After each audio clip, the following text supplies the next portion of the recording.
Assalamualaikum warahmatullahi wabarakatuh.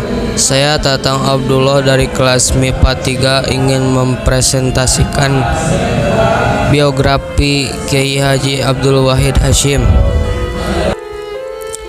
Kiai Haji Abdul Wahid Hasyim lahir pada 1 Juni 1914. Ia adalah putra kelima dari pasangan Kiai Haji Hasyim Asy'ari dengan Nyai Nafikoh binti Kiai Ilyas. Abdul Wahid sangatlah cerdas. Pada saat kanak-kanak, ia sudah pandai membaca Al-Quran. Ia hatam Al-Quran ketika berusia 7 tahun. Selain mendapat bimbingan langsung dari ayahnya, ia juga belajar di Madrasah Salafiyah di pesantren Tebu Irang. Abdul Wahid tidak pernah mengenyam pendidikan di sekolah pemerintahan kolonial.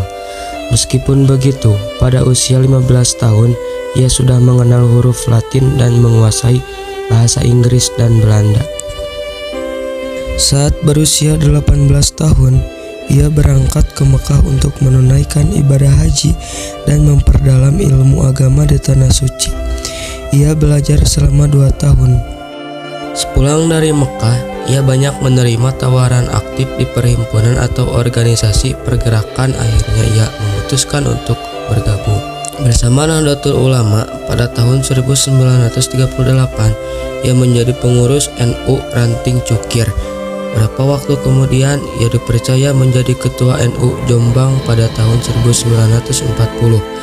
PBNU mengesahkan Departemen Ma'arif untuk dipimpin olehnya. Inilah awal keterlibatan Abdul Wahid Hasyim dalam kepengurusan NU di tingkat pusat atau PBNU. Meskipun dikenal sebagai pemimpin nasional yang berpikiran maju, Kiai Haji Abdul Wahid Hasyim tetap memiliki sifat tawadhu.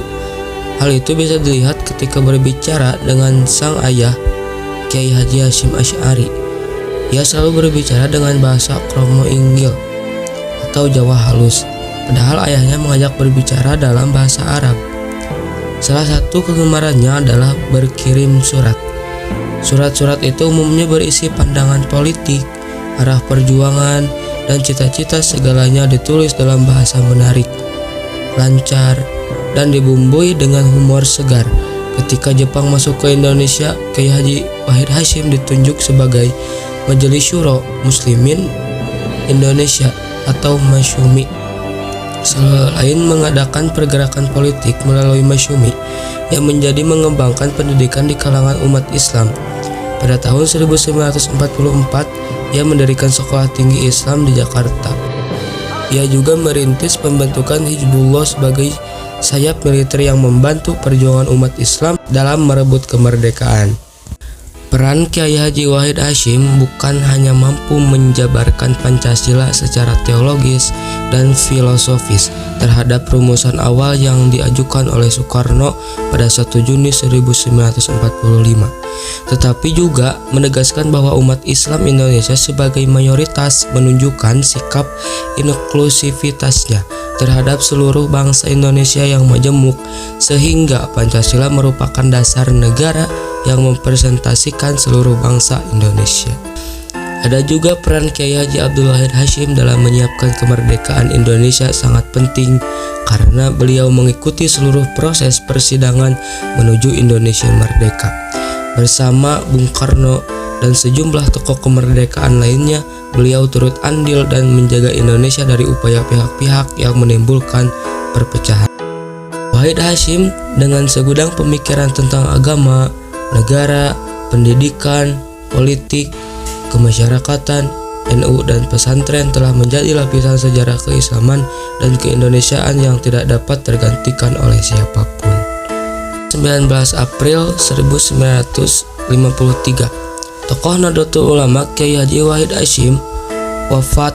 Ia menghembuskan nafas terakhir setelah mengalami kecelakaan mobil di Cimahi, Jawa Barat, saat hendak menghadiri pertemuan Partai NU se-Karasidenas Priangan.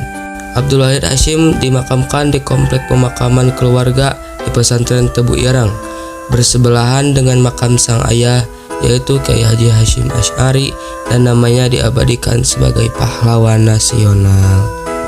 Demikian adalah biografi Kiai Haji Abdul Wahid Hasyim. Mohon maaf bila banyak kesalahan. Wabillahi taufik walhidayah. Wassalamualaikum warahmatullahi wabarakatuh.